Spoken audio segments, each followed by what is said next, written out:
Hi everyone, Justin Lewis here along with Whitney Jennings. Welcome to the new season of Minds Worth Meeting.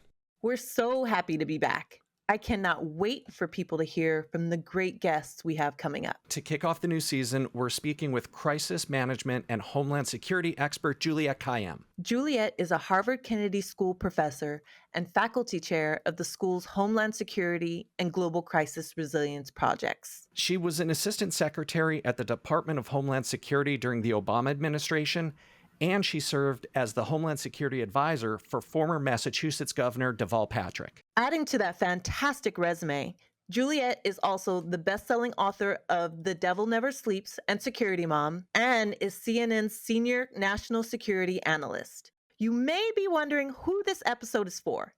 If you're a CEO, a government leader, teacher, student, parent, small business owner, middle manager, or citizen, you're in the right place. Juliette's going to give us all a new way to think about disasters, whether they're man-made or natural. And with that, Juliette Kayyem, welcome to Minds Worth Meeting.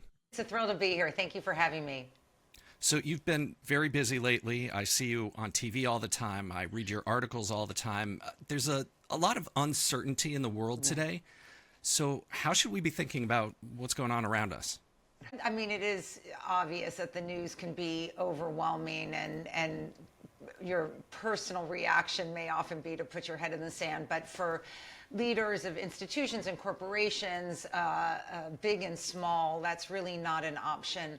And in many ways, I think about this a lot, like, whether it's tariffs or trade or the geopolitical risks that we're facing, that in many ways, what leadership needs is very similar to what I teach and have worked in terms of any typical or known disaster or crisis, which is a lot of transparency and a lot of focus on pivoting and being prepared for what will be these disruptions. I mean, I think the first thing I always recommend is that you just, leaders, and in particular business leaders, really have to think about building flexibility into their global supply chains, whether that's something as simple as diversifying or nearshoring or what we call friendshoring, but just being ready to pivot if the status quo becomes no longer viable. And one way to test this is very typical of what I always recommend, which is scenario planning. If this happens, what would we do? How much time would we have to respond? Who would be in charge in terms of calling that moment, right, when you need to switch? And that may also include something that I'm recommending a lot in my consulting, which is rapid response teams, is to have a core group of people whose function is to monitor, assess, recommend, and then execute on whatever those plans are. I mean, there are other options or other policies that I would recommend if viable, to the extent that you can strategically localize a lot of your needs, bring them onshore, so to speak, and adapting what that pricing or products would be. A focus on resiliency over efficiency, which is sometimes difficult to admit, but being prepared.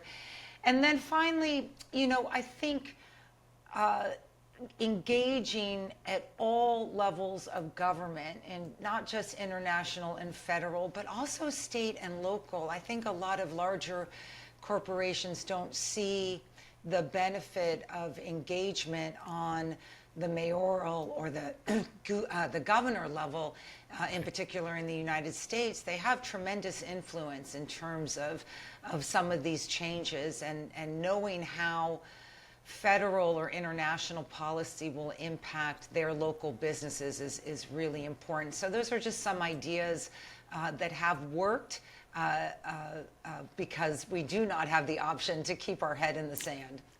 Right. And going back just one second, when you said when the status quo changes, is there a status quo right now? It feels like things are changing so rapidly that... it's sometimes hard to know what's going on, really. There's so much noise, and a pronouncement is made and then it's retracted, or it's delayed 90 days. So something I often recommend for leaders, whether it's a natural disaster, a business disaster, a cyber disaster, is to take a step back and ask yourself what I call the three questions. What? So what? Now what? So assess what really is happening compared to the noise. You don't have to react to everything. And that means have very strong situational awareness about what in fact are the facts, so to speak. Facts still exist out there. We know whether policies will change or not. The second is, so what? How does that change? Ask yourself, how does that change impact my equities? There's going to be lots of things going on, but maybe only a few of them will actually impact what you need to know, how you need to adapt, what your employees and managers need to know, and how they need to adapt.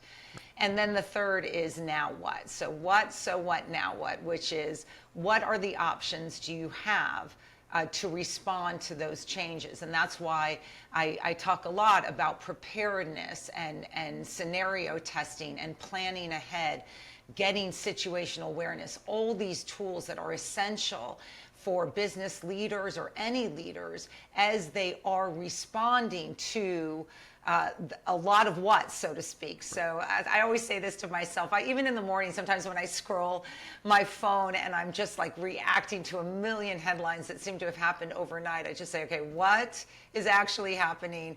So what? Does it really matter? And now what? How can I assert my equities or subject matter expertise into the conversation? I'd like to talk about your book, The Devil Never Sleeps, which, as I've been listening to it, and I picked up a copy from the library, and it's really proving to be a reality check that I didn't know we all needed. One line from the book is, the devil never sleeps, but he only wins if we don't do better next time. And that really hit home. So what is it that's keeping us from doing better next time? We have these natural disasters. It seems climate change is causing them to happen, perhaps not more often, but it's making each instance more difficult to deal with. It's South Texas. I'm from Texas. South Texas gets hurricanes all the time, but now they seem to be much more intense. It's causing people to uproot their lives and move to new places. Like it's affecting everybody, even if you're from the landlocked area of El Paso, where I am, where we have no natural disasters. So how should we be looking at this? Because these disasters continue to happen. We can't make them not happen. So how do we make sure that we're prepared the next time? Yeah, and thank you for that. The book is evergreen. And I did not know I was writing a book that still has legs. And the line that you quote, I'm going to go back and just explain to viewers, because it really it was a sort of course correction in my career. Because I've been dealing with disasters for 20 plus years. I sometimes return to places that have been devastated. It's just the nature of a career like mine.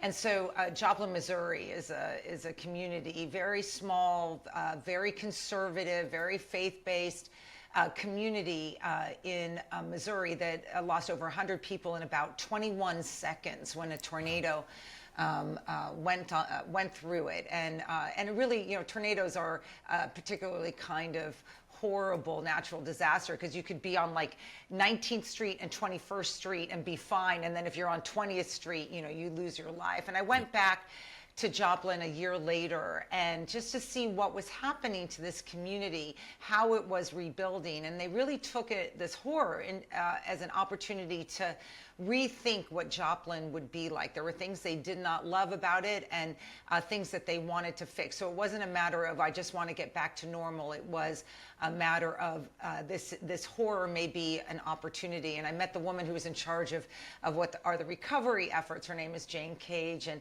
she's and I was in the Obama administration at the time, and so there was just I think a gap in terms of politics and history and who we were. And she was very religious, or is very religious, and but used her faith as to give herself agency. And I kind of love that. It wasn't sort of passive. It was, I say often in the book, we have agency. We're not just sitting back. And I said, how are you so optimistic? Because she just had this great vibe and this great enthusiasm for what Joplin could be. And she said, look, I live in Missouri. There's going to be more tornadoes. And so she said, the devil never sleeps, but he only wins if we don't do better next time. And she really it was a way of thinking about the only species we still have, the human species, to be able to adapt. And so, but why don't we? I mean, there's a lot of both systemic and leadership skills to learn and to overcome. I mean, for leaders, I often say, assume the boom. I don't know what the boom is. It's going to be a cyber attack, a tariff, a terrorism attack, an active shooter, a hurricane, but you have to assume it. And you have to learn, in the words of the book, to fail safer. I think for business leaders or any leaders, we tend to think of success and failure as binary, right? Success is the bad thing didn't happen, and failure is the bad thing did happen. And we have what I call, left and right of boom, right? The bad thing, we keep the devil at bay, but then the devil will come, as I say. And how do we measure failing safer? There's a variety of ways to measure it. And in some ways, when I teach it, I say it's just less bad, right? Where the investments that you made, did they result in less bad consequences? And there are ways to adapt that outside of, say, death and destruction, which is how we often measure, say, natural disasters, in terms of, say, for a business leader, were you able to get back online quickly? Were you able to communicate to your team to be able to adapt? Did you avoid what we call the single point of failure? In other words, you had reliance on one particular thing. If that thing goes out, you're in big trouble. Did you curb what we call cascading losses? Or people in the military certainly know this term, did you stop the bleed? There are ways to think about failing safer that will make you, that is a way to define resiliency, right? Resiliency isn't, we're going to stop all those bad things from happening. It is when it happens, the floor doesn't drop, right? And I describe in the book, resiliency is a term I think we never understand what it means because we just never think we're going to get there. But resiliency is meaning back, but saliency means to jump. And I love that term because it's an active investment in making sure your floor doesn't drop, right? And being able to resume and learn the lessons of what in fact happened so that you can be stronger. So if I could have a bumper sticker for the book, right, it would be learn to fail safer. We have to be in that mindset. And not just assume, well, if I put enough investments, if I'm smart enough, if the company's successful enough, it won't be impacted. We know now everyone is impacted. I thought that this whole description of making sure of failing safer reminded me of the personal aspect of having car insurance, where it just so happens to be government mandated that you have to have car insurance, but that's a way for us to fail safer, because if you have a car accident, it could be super expensive to get it fixed. But if you have insurance, which we all should, you're able to fail a little bit safer. And I find it interesting that business leaders aren't kind of taking that mindset and applying it to the business so that they can fail safer when these inevitable disasters from whichever external force they may come from are going to happen. Right. I mean, that's exactly right. And that's like the learning part. So, The Devil Never Sleeps is about sort of the recurring disaster management framework, which, we tend to think of, or our entire crisis leadership, disaster leadership policies, and in government too, were based on a notion that disasters were random and rare, right? Like it was like, oh, this bad thing's going to happen, and then I just need to respond, and then we'll get back to normal. And if you actually think about it as sort of an infinity loop, it requires you to learn about why things failed or didn't fail, and what worked and didn't work. And so that's what I essentially do in my work, is I go back to disasters and say, okay, why did, in my case, or sometimes, because I live in the world of death and destruction as well, like, it's not just a matter that people die in disasters, say in natural disasters. It's the question of, why did this person die and not that person? What were the factors that led to that? So a perfect example, you just mentioned hurricane season, is we've gotten pretty good on hurricane response. Part of it is because it's constantly recurring. We know what to do. We know how to notify people. We hope that they listen to government and weather alerts. But it turns out that most hurricane fatalities, absent a few horrors like Hurricane Maria, were happening, once you study, were happening because of carbon monoxide poisoning, not because of the hurricane itself. So we would say, oh, at the end of this hurricane season, 60 people died. Well, actually, when you look at how they died, they were dying because they had an at-home generator, or they were trying to heat themselves or keep themselves warm. And it was that aspect that then ended up being the cause of the fatality. Well, if I study that and I understand that, take a step back, what does that tell me? It tells me that part of my hurricane preparation and planning and communication strategy has to be, once the hurricane passes, I'm notifying communities about how to be safer about carbon monoxide poisoning. And that's what the learning curve is like. It's understanding, and going back and saying, why did this work and not this? Yeah. So I'm here at the Jersey Shore. So, Yes. Hurricane Sandy, which is mind-bogglingly, 13 years ago now. Yeah. At the time they called it a 100-year storm. Right. But, these days, it's probably not going to be another 100 years before we see a storm like that. So whether you're at the Jersey Shore or El Paso or anywhere else in the country, like you said, you shouldn't live afraid. Yeah. But what can anybody do right now to be prepared and aware, but not live in fear? Yeah, no, it is, as I try to do on TV and in my writings and in my consulting and speeches, I try to find that space between tuning out and freaking out, right? Those are like there has to be some middle lane, right? Okay, and everyone's allowed their tuning out and freaking out occasionally, but what does that lane look like? And I want to pick up, Justin, on something you said, which is awareness. People often ask me, like, what's the one thing I need to do besides, getting your head around that the boom is coming, right? You have to be a leader that's going to assume the boom and measure success by failing safer. Because if you're only measuring it by the bad thing not happening, guess what? You're going to fail. So the one thing that I always recommend to leaders across the board, whether public sector leaders, private sector, NGOs, is a very rigorous situational awareness apparatus. So what does that mean in non-wonky terms? Is basically what the heck? I say, WTW, what's the word, right? You need to know in real time what in fact is happening so you can anticipate it. So the way I like to describe it to people who are, either, who will be in a situation of leadership is, think of a crisis or a disaster as a crash landing, okay? And the crash landing is happening. You can wish that it wasn't, but we're in the world in which it does. So you only have two options, right? If the crash landing happens, you either be ready for it or you try to extend the runway, right? To avoid that plane, going over the cliff. And I often think about a lot of the planning that we can do is just focus on the runway. Are you ready?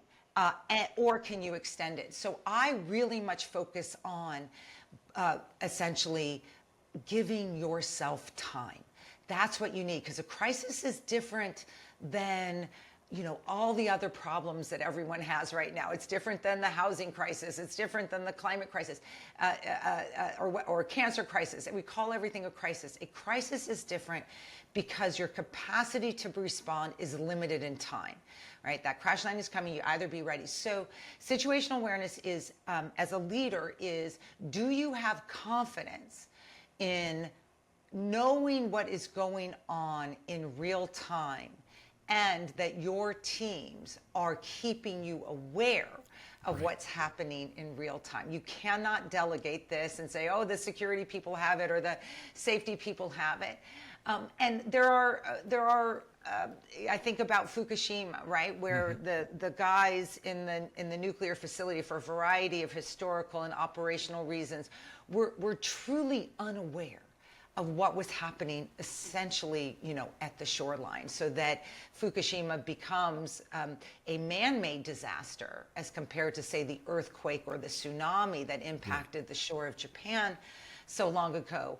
It was a man-made disaster. Had they understood what was happening in real time, they would have been able to adapt. We saw it happen at other nuclear facilities on the shoreline that we don't talk about because they ended up being successes. I think about COVID and the business leaders and public sector leaders who were ahead in understanding what was about to happen to them, and they adapted to online sales, right? If they were retail shops, they to work from home. They understood that this thing that was in China and then Italy was clearly going to be coming our way, and they had the awareness that then led to action. So that's one way to buy yourself time. You just don't want surprises. Right. Yep. And at this point, there should be no surprises. Going back to your infinity loop, like these things continue to happen again and again. We're coming up on Cybersecurity Awareness Month in October. So I wanted to make sure that we touched on that. With businesses and even individuals rushing to utilize AI, it seems to open up another avenue for bad actors to do what they do best. So how is AI changing the cyber landscape, and what should we really be thinking about in how we're adopting this is like, you can't wish this one away, right? It's like, Look, I mean, I think about it all the time. I mean, AI is obviously a tool, and you could just say it's just a tool, right? I mean, and we'll see what its generative capacity is, and whether it changes, the way we work and how we work and whether we work. For example, says a mother with 2 kids entering the job market. Those entry-level jobs are changing, and I have to adapt to and they have to adapt to what's happening. Look, but in terms of crises or disasters, I do worry about the scale and speed of an attack. I was just talking about this runway. Time being the one luxury you cannot give up. AI is just destroying our notions of what time is, how much time we have. On the good side, it also is able to provide us with more information about what in fact could be happening or what in fact might happen.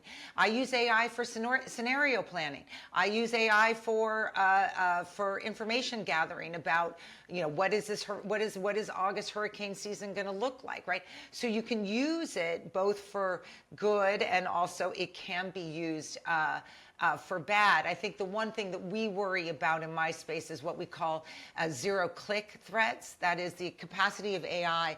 It doesn't need to be my nephew from Nairobi, right? That I click on to see. Well, this long lost nephew. Do I give him money? Right.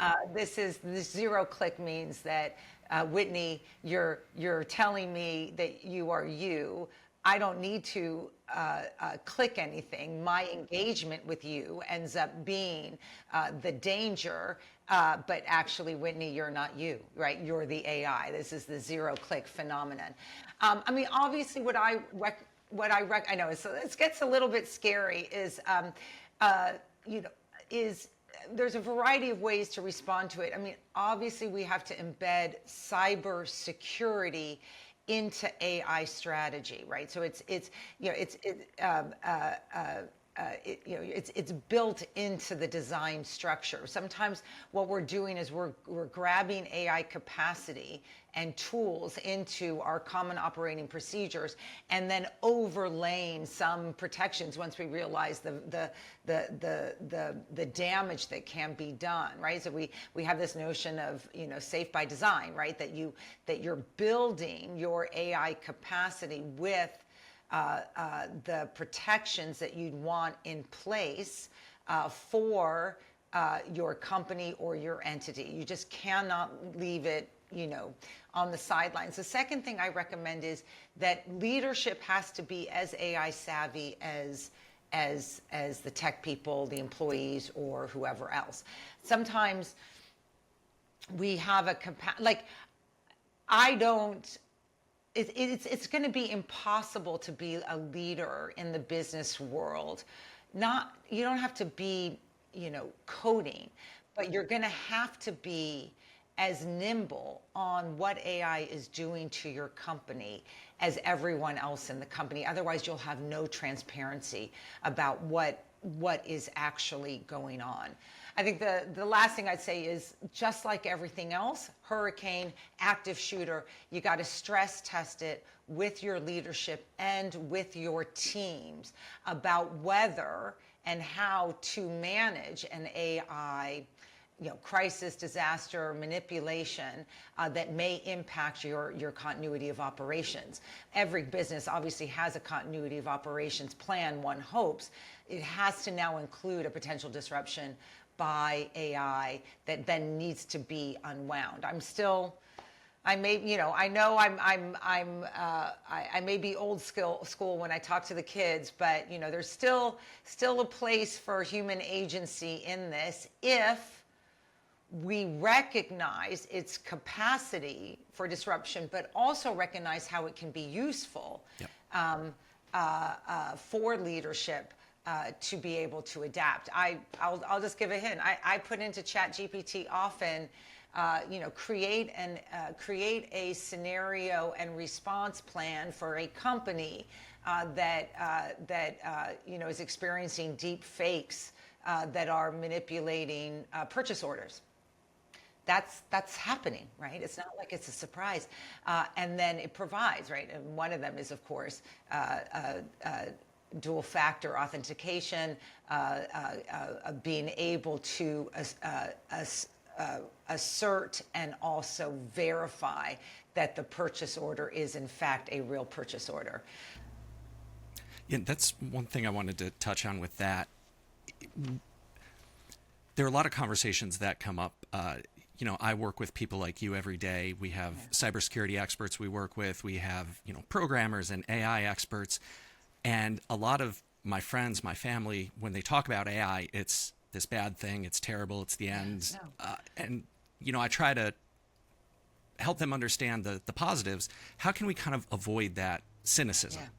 Yeah, or that binary fact. Is it good or is it bad? And I mean, I think part of it is it will continue to get acclimated into our bloodstream in a way that I think will become more familiar. So even, I'm not going to guess any of our ages, but I remember when we didn't have email, and I remember when email came on, and we were all, a lot of people were, and I was in school, I was like, this is never going to work. Don't invest in me.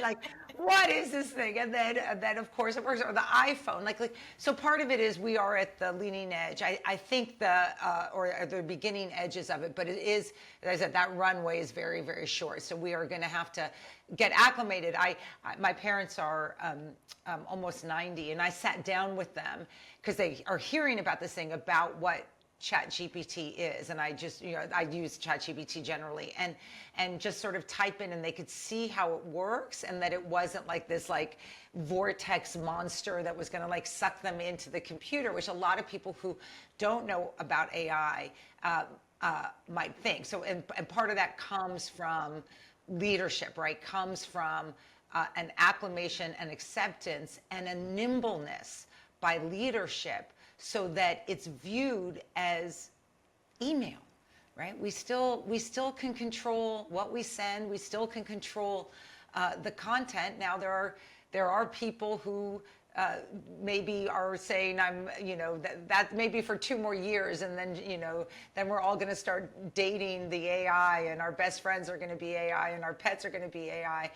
But for now, the human touch and human agency still matter. I am also a professor at the Kennedy School, at least now as we're speaking in 2025.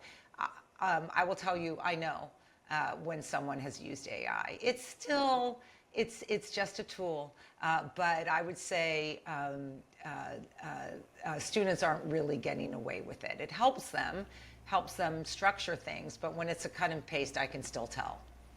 Yeah, we've played around with an AI program where you can create a digital clone. I did radio, I did voiceover work for many years, so there's a lot of examples of my voice out there. Yeah. And it's a little scary because it does a pretty good job of cloning your voice. There's still, like you say, there's still that little bit of, uncanny valley effect going on there. But you hear the stories of, somebody thinks they're getting a call from their son or daughter, and it turns out to be a scammer. It's a little alarming. Yeah, no, it is, and some of it is also age. Like if those of us who have parents, like I was with my parents in summertime. I was with my parents for a couple of days, and the number of texts that they get that are, you have a fraud alert, and I'm like, Mom, that phone number is coming from an 18-digit phone number. It's not real, right? It's all day. It's horrible. All day, and you can see how people can get manipulated. So part of that is the education process of what AI can do, so that we become more savvy about what it is that we're experiencing. It's going to take some time, but look, I'm learning. Look, in disaster management, in disasters. One of the new phenomenon, which is pretty terrifying, and people are horrible, and never underestimate people's horribleness, is of course the deep fake photos that then generate sympathy, and then people are raising money off of it, right? You look at those photos. If you look at them closely, something doesn't look right. That girl crying with the dog in the floods of North Carolina, doesn't have 5 fingers, right? Like something doesn't look right. And so part of it is discerning and leadership being discerning. It also is responsibility. So as I often say, look, if you're utilizing an AI capacity, you're onboarding it, say for your company, you as the leader need to enforce and put into place, both security and privacy features that the entire company is going to abide by. I do believe as I said, we're in early-ish days, that the market is going to begin to demand certain things as well, right? That the companies will require safety and security features. I think a lot about this in terms of, think about the gig economy 10 years ago, 15 years ago. Everything's great. We're going to get into cars with complete strangers. We're going to stay in houses with complete strangers. Everything's great. And then 2 or 3 years later, sexual assaults, violence, lots of weird stuff, deaths, lots of weird stuff happening. Now, trust, safety, and security are embedded, one hopes, or more meaningfully, into the gig economy, so that our expectation as the consumer is, this driver is this driver. This driver is asking for me, the passenger. There is a video if I want it. There's ability for my husband to monitor where I am. All of those were customer driven. So I think that we're going to be at that place we're going to start to be at that place with AI as well. I know we've talked about a bunch of scary things, but just to round out, what would you say is, and asking this from an American perspective, what Yeah. would you say is America's biggest threat security wise? Oh, well, so there's an existential, I have an acute threat and an existential threat. So I do think the existential threat is climate, because I think I mean, climate disasters. So I don't really get into the debate about what you call it, right? And because I just got back from Oklahoma after their bad tornado season. I spend time in places that they don't want to talk. Their politics are different than my own. And we're just not gonna, I don't need to troll them. They don't need to troll me. It is basically, the farmers and the homeowners are seeing are feeling what we all know, which is that these disasters are more frequent and more deadly, and our ability to respond to them is becoming more and more challenging. And I think it's going to, so how is this going to change? And public policy is behind where we need to be, right? We're not mandating that people live differently or don't live in certain places. Even our disaster in the U.S., our disaster relief system is, Justin, you lose your home on the Jersey Shore. We're so sorry that happened. Here's a check. Rebuild your home, right? Yeah. Rather than, Justin, you're not rebuilding that home. You're going to go back 30 feet. And all of that is beginning to change. I think, the fires in L.A. and disruptions everywhere, the flooding in Texas are gonna change that. But this is where the private sector, because I don't believe in the private-public distinction, that we all are players in this, is really leading the way. I mean, and it is insurance. It's insurance companies are assessing risk realistically. And you can hate them, and you can say they're horrible, and you can, they're bad to consumers. I don't believe it. I think they are looking at the world and saying we can no longer monetize risk anymore for certain areas. Yep. And communities have to respond to that. They have to get better about that. So that's where I think the private sector, in a variety of ways, is leading on adaptation, right? Mitigation, I still worry about. I'd like to stop the earth from warming, all that stuff that may or may not happen given our politics. But in terms of adaptation, the private sector is leading the way in terms of situational awareness, notification, insurance, all of those issues. The more acute one is just our time. We're a divided nation. And disasters and crises are where people need government to work. And if we lose faith in government, if we lose faith in government employees, that is bad. So I have my personal feelings about DOGE, and one could just read what I've written. But one of the things I don't like about DOGE is it's gotten us all into this efficiency framework, as if efficiency is the only way to judge things. And I get it. Of course, we don't want inefficient disaster management. But if efficiency is really hard to measure in terms of preparedness, right? Because Yep. You don't know you need it until it's gone. Right? You don't, or until it's not there. So think about these Texas floods. No one wants to invest in early alert systems. It's too expensive. We don't need it. We've been doing it the same way for 40 or 50 years. Well, you know what? If we had had an early alert system in Texas, I think a lot of children would still be alive, right? So this is so I buy into efficiency as an important government function and goal, but there are others, which is safety and security. And sometimes that can't be measured efficiently. Another challenge question. Yes. When it comes to women's leadership, what do you see as the biggest challenge that women face at work, and how do you recommend they address it? There have been a lot of studies about women leadership in crisis, which is my field, right? So women in leadership generally, when I look at it in crisis. There's a lot of data about whether female leaders of nations did better with COVID in terms of adapting and empathy, being able to relate to what their communities were going through. And I think there's a lot behind that. And what I think about is there like a gender aspect to this, or is it, or a woman more comfortable in this space? But I do think crises require leadership to make decisions with imperfect information. And I don't know if that's a gender thing, but I think that it's a skill that many women have learned through their experiences of growing up, of being mothers, of being aunts, of just the family dynamic, right? So part of that is not needing perfection, and this is what I write about.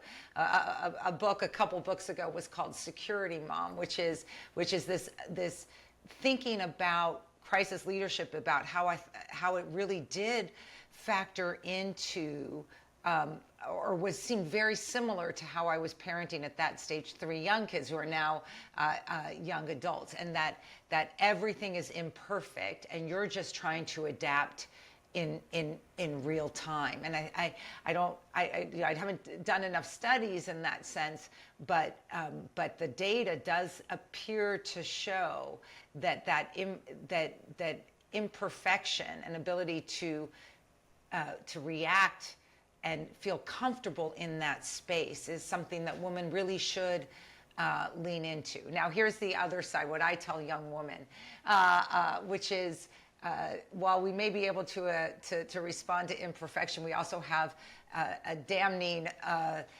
paralysis about stewing. And my husband said to me once, which I wrote about in the book, he's like, "You're really lucky you didn't get the stew gene." Stew as in you grapple with the decisions that you've made in the past. And I really urge women that, that it's not a matter of not looking back, but don't be paralyzed by angst about a decision you've made. Just pivot if it was wrong. We've all made wrong decisions. We've all made bad decisions. We've all failed, and being able to adapt to that, to not stew, because that's gonna be the thing that holds you back, is important. I would say something to mothers. I have a great moment in my book, which really did, of course, a daughter is the only honest one, right? My eldest is a daughter, and I always tell this to young mothers. Because our kids are more resilient than we give them credit for. Like, they don't have an alternative mom that they're thinking they have. Like, I never baked. I cook, but I never baked. We have great bakeries. Like, why bother? And like, because I knew, like, if I went down that path, I'm never going to satisfy them. But also, my kids then never had in their mind, like, there's this mother that we wish we had that baked, right? So I set my limits and my own limitations easily. But I had a very hard time in my personal life with the kids, with my husband, because I was a commuter mom. And many women leaders will know this. Your family cannot move with you, but you get a leadership role that you want to take on. And I returned after 8 months. It was nothing like military or anything like that, but it was long enough. And I came back, and I was like, it was a job transition. I'd left the job I was in DC, came back to Boston. I'm like, okay, I'm going to be that mom that I haven't been. I'm going to be that wife that I haven't been. I'm not going to work for a few months. Well, any woman who has gone a million miles an hour and then stops finds it very hard to function. And like, I'd be picking up my kids at school at like 3 o'clock, and I hadn't showered. Like, I was like, how did I function before you? I had nothing that was like forcing me out the door. Right. Anyway, I don't know if anyone loved it at that period, but I'm home and I'm like with my daughter, and I'm like, ooh, this is mom time, and I'm so engaged and I have no work, and my daughter just looks up, and they loved it, I'm sure, for all the reasons that I was around. But she looks up, she goes, "So," and she's 11 at the time, "So, when are you going back to work?" And I was like, and she said in a way that was like, "Aren't you going back to work?" Like our kids don't have some alternative, images. Like, this is not the mom I know. And right. As she became a teenager, I'm sure she was like, this is not the mom I love. I don't mean to denigrate any choices that women make, but it's just a way to say that our kids are adapt as well, and that for her, my time away, which I thought was like traumatic and was going to paralyze them for life, and oh, they miss mom, me being home was less familiar to her than me being away. So I always remind myself of the wisdom of an 11-year-old. Well, as a new mom of a baby girl, I appreciate I appreciate that story. First of all, they don't remember a thing. Like, that's the other thing they don't. Like, my husband and I will tell a funny story. Like, my husband, he has a serious job too. And we had decided, everyone gets to a certain kind that we weren't going to have a live-in nanny, because I travel a lot. Like, because otherwise that would be a crutch, and we're going to be home every night, or one of us is going to be home, or if we're not home, we'll have a babysitter. But this was going to mean that our default would be, we're not going to go to every event we want to. We're not going to, we're going to make calculations. And then, okay, so we're like so praising ourselves, and like, we're around, and you're going to be away that night, but I'll be home, and blah, blah. And then like we're in the car the other day. My kids are now all out of the house, and Dave and I were like praising ourselves, like, oh, we were home. The kids were in the back seat. They were like, you were never home. And we're like, what are you talking about? It's like, yeah, you guys were like working and traveling all the time. It's like, wait, no, we consciously try. So whatever you do, they're gonna just, they're gonna call you out on it regardless. So just be present, and then they'll make fun of you in the future. My mom will confirm I do that all the time. Yeah, exactly. Exactly. Yeah, no, it is true. Like, I grew up in the 70s, like in LA, of all places. And just the other day I said to my dad, I was like, well, you used to hand me a $5 to go, buy you Marlboro Reds at the gas station down the street, a $5 bill. He's like, what are you talking about? I never did that. I was like, no, you did that. Like, that was the 70s. You handed your kid a $5 bill to go get a pack of Marlboro Reds at the gas station down the street. We were happier then. No, as a child of the 80s, yeah. Yeah, we were happier. Before we wrap, we want to get to a quick lightning round. Okay, so these are questions we did not prep you on. Oh, no, you didn't. Nope, just want your off-the-cuff response. Okay, good. Who is your most influential mentor? Who's my most? That is like, I have a lot of. I know. I would say one of them. I'm going to say one of them is a colleague, Phil Hyman. He's passed away since, and who gave me. I was making a big decision, professional decision. I was doing all the the flow charts and should I do this, whatever. And he was 80 at the time. And he just takes a step back and he goes, I have no idea what you're talking about. He's like, all I know is I'm 80 years old and I know what I would tell my 44-year-old self. And it was like this, oh, you're right. When I'm 80, this is going to be irrelevant. Do what I want to do. And it was very helpful. Please let us know if other people you've worked with listen to this and text you and are like, what do you mean it wasn't me? My mother, my children. No, I'm joking. What is your favorite food when you travel? Oh God. I mean, it's not a food. It is a fountain Diet Coke. I am. Okay. I read all the studies. Ready? This is not fountain, but ready? No joke. I read all the studies, but they all say may cause, the loss of memory and, bone density, decrease. Diet Cokes are my thing. I totally get it. In middle school, I drank a Diet Coke every day with my Hershey's cookies and cream chocolate bar. Yeah. And we were happier. We were happier. I read someone had something on Instagram or Twitter at the beginning of this year they were like, I was going to go, my dry January was going to be Diet Coke. And she goes, I was angrier, more miserable, like all this stuff, and she's like, it's just not worth it. But that's my food. That's my food group. If you're traveling away from home, what is something you look forward to getting that you can't get at home? Caesar salad and French fries in bed. Okay. Yeah. I like that. Yeah. And finally, I just started learning to eat by myself. My life has been very, noisy with work and whatever. But there used to be a time when I would sort of lock myself in my room if I was traveling alone. And I'm just, maybe it's because I'm like in my mid-50s now. I'm just getting used to, well, maybe I'll just go down to the bar and do something, like just to have company, take a book. That we all have our things, but that took me a while. Okay. And finally, so everyday fan or not, what is one sport you'll stop to watch on TV if it's on? College football.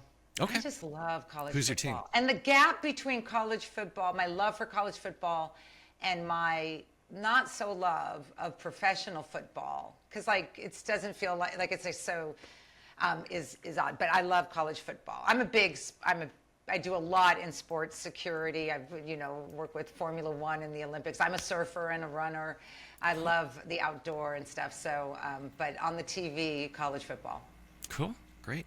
Are you a daily runner or like marathons or? I used to do marathons, and then the wear and tear started to show. So now I'm a half marathoner, which I think is a perfect race because it doesn't take your life, but it just sort of ups your daily. But I'm like 4 times a week. In the summer, I'm in the water. I like paddleboarding and surfing and getting out, because it's like no one can find you. Like even running, people can find you because you're like listening to music. But like when you're in the water, no one can find you.